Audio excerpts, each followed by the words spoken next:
हाय दोस्तों, मैं अनिल कुमार फिर से अपने YouTube channel Anil arts classes Sitamarhi में आप लोगों का हार्दिक स्वागत करता हूं। दोस्तों, आज का जो मेरा टॉपिक है वह थोड़ा सा अलग हटकर है। आज हम क्या करेंगे कि जो राष्ट्रीय खेल दिवस के अवसर पर यानी कि 29 अगस्त को जो पुरस्कार वितरित किए गए उसके बारे में हम मुख्य रूप से चर्चा करेंगे। तो ये जो राष्ट्रीय खेल दिवस है यह प्रतिवर्ष आपको 29 अगस्त को मेजर ध्यानचंद के जन्म दिवस पर मनाया जाता है। मेजर ध्यानचंद, जिन्हें हम लोग हॉकी का जादूगर भी कहते हैं, या इनकी जो एक आत्मकथा है उसका नाम द गोल भी है। मेजर ध्यानचंद के नेतृत्व में भारतीय टीम ने 1928, 32 और 36 में ओलंपिक में गोल्ड मेडल हासिल किए थे। तो इन्हीं के सम्मान में भारत सरकार के द्वारा राष्ट्रीय खेल दिवस जो है वो आपको 29 अगस्त को प्रतिवर्ष मनाया जाता है। तो राष्ट्रीय खेल पुरस्कार जो है वो आपको 7 श्रेणियों में मिलते हैं, और इस बार सबसे खास बात यह रही कि 7 श्रेणी में से 5 श्रेणी के लिए जो पुरस्कार था उसकी राशि को क्या कर दी गई है, बढ़ा दी गई है। तो राजीव गांधी खेल रत्न पुरस्कार के तहत मुख्य रूप से आपको 4 अवार्ड मिलते हैं। राजीव गांधी खेल रत्न पुरस्कार, अर्जुन अवार्ड, ध्यानचंद पुरस्कार और आपको द्रोणाचार्य पुरस्कार। तो सबसे पहले हम बात करेंगे राजीव गांधी खेल रत्न पुरस्कार की। राजीव गांधी खेल रत्न पुरस्कार की जो शुरुआत हुई थी वो आपको 1991 में हुई थी, और यह ऐसे खिलाड़ियों को दिया जाता है जो पिछले 4 वर्षों में लगातार सर्वश्रेष्ठ प्रदर्शन करते हैं। ठीक है, और यह पुरस्कार जो है आपको एक खेल से एक ही खिलाड़ियों को दिया जाता है। वर्ष 2020 में राजीव गांधी खेल रत्न पुरस्कार से 5 खिलाड़ियों को सम्मानित किया गया है, जिसमें क्रिकेटर रोहित शर्मा, हॉकी खिलाड़ी रानी रामपाल, टेबल टेनिस खिलाड़ी मनका बत्रा, पैरा एथलीट मरियप्पन थेंगावेलु और कुश्ती स्टार विनेश फोगाट, यानी कि इन 5 को वर्ष 2020 का राजीव गांधी खेल रत्न पुरस्कार मिला है। और यह पहला अवसर है जब 5 खिलाड़ियों को एक साथ राजीव गांधी खेल रत्न पुरस्कार दिया गया है। इससे पहले वर्ष 2016 के रियो ओलंपिक में 4 खिलाड़ियों को राजीव गांधी खेल रत्न पुरस्कार दिया गया था, जिसमें आपको जिम्नास्ट दीपा कर्माकर, पीवी सिंधु, साक्षी मलिक और निशानेबाज जीतू राय शामिल थे। अब आइए, अब यहां से कौन कौन से प्रश्न ज्यादातर पूछे जाते हैं। राजीव गांधी खेल रत्न पुरस्कार, इसकी शुरुआत जो हुई थी 1991 में, और इसके जो प्रथम विजेता थे वो आपको विश्वनाथन आनंद थे। इस चीज को आपको याद रखना है। और राजीव गांधी खेल रत्न पुरस्कार के प्रथम महिला विजेता जो थी वो आपको कर्णम मल्लेश्वरी थी। वहीं राजीव गांधी खेल रत्न पुरस्कार के प्रथम विजेता पैरा एथलीट जो थे वो आपको देवेंद्र झझरिया थे 2017 में। राजीव गांधी खेल रत्न पुरस्कार के प्रथम विजेता महिला पैरा एथलीट जो कि आपको दीपा मलिक है।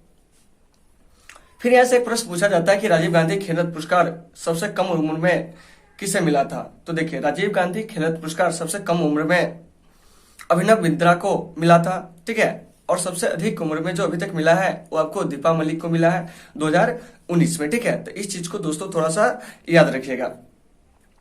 राजीव गांधी खेल रत्न पुरस्कार के तहत पहले 60 लाख रुपए की राशि दी जाती थी, लेकिन अब इस पुरस्कार राशि को बढ़ाकर 25 लाख कर दिया गया था। थोड़ा सा यहाँ याद रखिएगा कि वर्ष 2020 से राजीव गांधी खेल रत्न पुरस्कार के तहत 25 लाख रुपए की राशि जो होती है प्रदान की जाती है।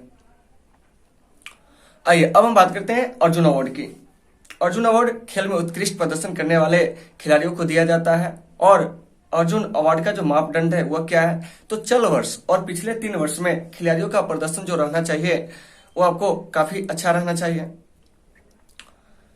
तो इस अर्जुन अवार्ड की जो शुरुआत हुई थी वो आपको 1961 में हुई थी, और वर्ष 2020 में इस अर्जुन अवार्ड के तहत 27 खिलाड़ियों को सम्मानित किया गया है, और इसकी जो पुरस्कार राशि है 5 लाख से बढ़ाकर 15 लाख कर दी गई, यानी कि अर्जुन अवार्ड के तहत अब 15 लाख रुपए जो है वो आपको दिए जाएंगे। तो इस चीज को भी आपको क्या करना है, याद रखना है। अर्जुन अवार्ड खेल में उत्कृष्ट प्रदर्शन करने वाले खिलाड़ियों को दिया जाता है, और ये जो भी राष्ट्रीय पुरस्कार है उसका देने का उद्देश्य है कि हमारे खिलाड़ी और खेल प्रशिक्षकों को समाज में एक नया प्रतिष्ठा मिले, समाज उनको एक नए नजरिए से देखे। आइए अब हम बात करते हैं, राजीव गांधी खेल रत्न पुरस्कार हो गया, अर्जुन अवार्ड हो गया, अब हम बात करेंगे द्रोणाचार्य अवार्ड की।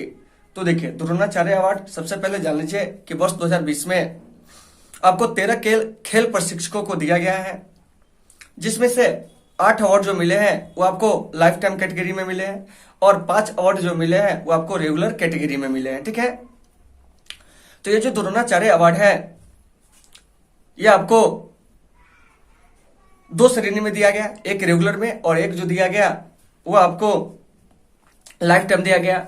तो इस बार क्या हुआ कि लाइफ टाइम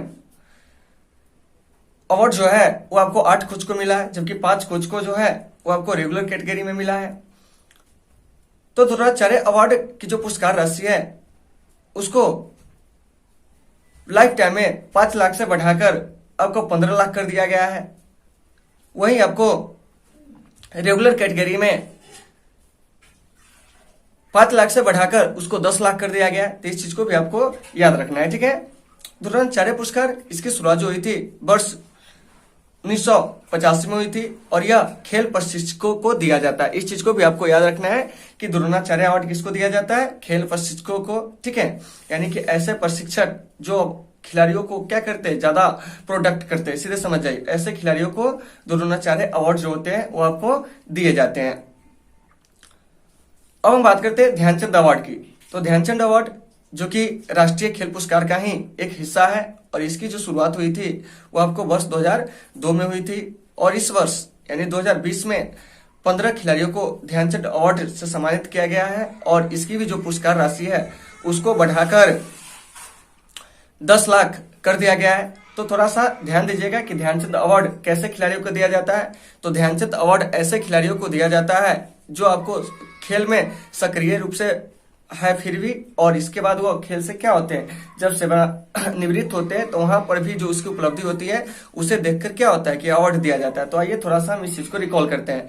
सबसे पहले राष्ट्रीय खेल पुरस्कार के तहत कौन कौन से पुरस्कार मिलते हैं, तो मुख्य रूप से आपको 4 पुरस्कार मिलते हैं। राजीव गांधी खेल रत्न पुरस्कार, इसके बाद आपको अर्जुन अवार्ड, इसके बाद आपको हो गया यानी कि द्रोणाचार्य अवार्ड और ध्यानचंद अवार्ड। अर्जुन अवार्ड की शुरुआत 1961 में, राजीव गांधी खेल रत्न पुरस्कार की शुरुआत 1991 में, द्रोणाचार्य पुरस्कार की शुरुआत 1985 में, और आपको ध्यानचंद अवार्ड की शुरुआत जो है वर्ष 2002 में। ठीक है, और ये जो पुरस्कार दिए जाते हैं वो हमारे खेल मंत्रालय द्वारा दिया जाता है, यानी कि युवा मामलों और खेल मंत्रालय के द्वारा दिया जाता है। ठीक है, तो इस चीज को भी आपको क्या करना है, याद रखना है। वर्ष 2020 में 5 खिलाड़ियों को राजीव गांधी खेल रत्न पुरस्कार, 27 खिलाड़ियों को अर्जुन अवार्ड, इसके अलावा आपको 13 खेल प्रशिक्षकों को यानी कोचों को, ट्रेनर को आपको द्रोणाचार्य अवार्ड, इसके अलावा 15 खिलाड़ियों को ध्यानचंद अवार्ड दिया गया है, और इन सारे पुरस्कार की जो राशि है उसे भी बढ़ाकर 3 गुनी लगभग कर दी गई है। ठीक है, तो जैसे राजीव गांधी खेल रत्न पुरस्कार के तहत पहले 7.5 लाख दी जाती थी, अब 25 लाख दी जाएगी। अर्जुन अवार्ड के तहत पहले 5 लाख दी जाती थी, अब आपको 10 लाख दी जाए, 15 लाख दी जाएगी। इसके बाद मेजर ध्यानचंद अवार्ड के तहत भी अब 10 लाख रुपए मिलेंगे। द्रोणाचार्य अवार्ड के तहत रेगुलर श्रेणी में आपको 10 लाख रुपए मिलेंगे, वहीं लाइफ टाइम श्रेणी में आपको 15 लाख रुपए मिलेंगे। तो इस बार क्या हुआ कि 7 जो राष्ट्रीय खेल पुरस्कार की श्रेणी है, तो 5 श्रेणी में पुरस्कार की जो राशि है उसे बढ़ाकर क्या कर दिया गया है, लगभग 2 गुना से 3 गुना कर दिया गया है। तो दोस्तों मुझे उम्मीद है कि ये टॉपिक आपको काफी ज्यादा पसंद आई होगी, और आपको इस टॉपिक से कहीं से कोई समस्या आती है तो आप हमें कमेंट करके बताएं, हम आपकी समस्या का हर संभव समाधान करने का प्रयास करेंगे। तो दोस्तों आज के इस क्लास को हम यहीं पे विराम देते हैं, फिर मिलते हैं अगले क्लास में। जब तक के लिए आप सबसे सुविधा, take care all of you.